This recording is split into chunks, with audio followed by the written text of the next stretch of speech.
FBI is now getting involved in an investigation into these mysterious, apparently small car-sized drones that people are spotting flying over New Jersey in the middle of the night.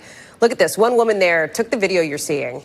So that's it. It looks like it's flying pretty low. And from that perspective, it looks very large, right? And all those lights in the sky that you see there, see those lights? Those are apparently drones as well, they say, seeming to fly in a V formation, with the whole saga stressing people out nearby.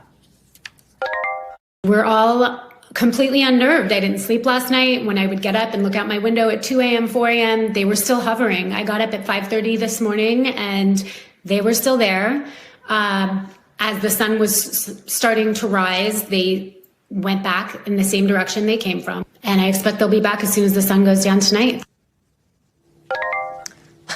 Let's bring in Tom Winter. What's up with the mysterious drones, Tom?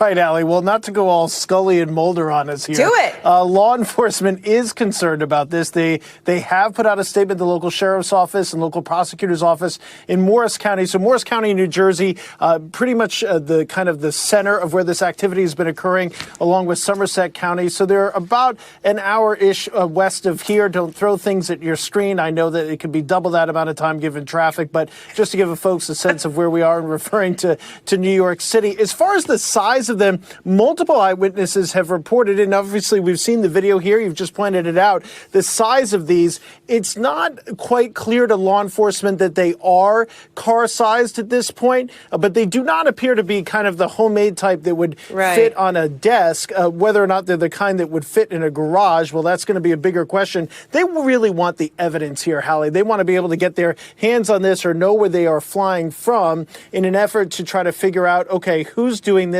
What are they about, and what are they specifically looking at? But officials in New Jersey stress, look, there's no indication at this point that they're a threat to the public. We'd certainly like to know what's going on, and they are encouraging people to call these in.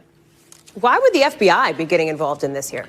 A great question. So the airspace is the FBI's domain. So when the FAA sees something that is a potential violation of federal law as it pertains to the skies, that's a time where the FBI would get involved. And certainly if we're talking about multiple counties, or we're talking about something that could have come from outside of New Jersey, perhaps from Pennsylvania, perhaps from New York State, or the water, they want to have the ability to kind of expand this investigation. And I spoke to them just before speaking with you tonight, and they are looking for people to give them some tips and to kind of coordinate the response to this. Also figure out what are they actually looking at. There are a couple of military sites in the area, but it's not clear yet that that's necessarily the focus of what these drones are about. But they're definitely keeping an eye on the situation. You know, there have been a number of reports of these unidentified aerial phenomena, Hallie, across the country and on the West Coast. So that, you know, the government is concerned about this. We really don't have any clues? Because right now it feels like this is so bizarre. The TLDR is like, large drones fly over towns all night in the middle of the night and nobody knows where they're from. Like, that's really, we really don't have any little like signals. Maybe it's so-and-so or whatever company or something. I am not holding anything back from you. Nobody has whispered anything from me. I am promising you. And by the way, the Morris County Airport that's closest to all this, close to Bedminster, New Jersey, where Donald Trump's golf course is, where he is often, you know, Hallie, from experience covering the Trump administration, that they are certainly aware of potential aerial threats. This is an important airport. It's close to New York City. So it's not as if they're watching these drones kind of fly off into the night and just saying, oh, well, maybe we'll call somebody someday. Like, this area is familiar with it. The New Jersey. Thanks for watching.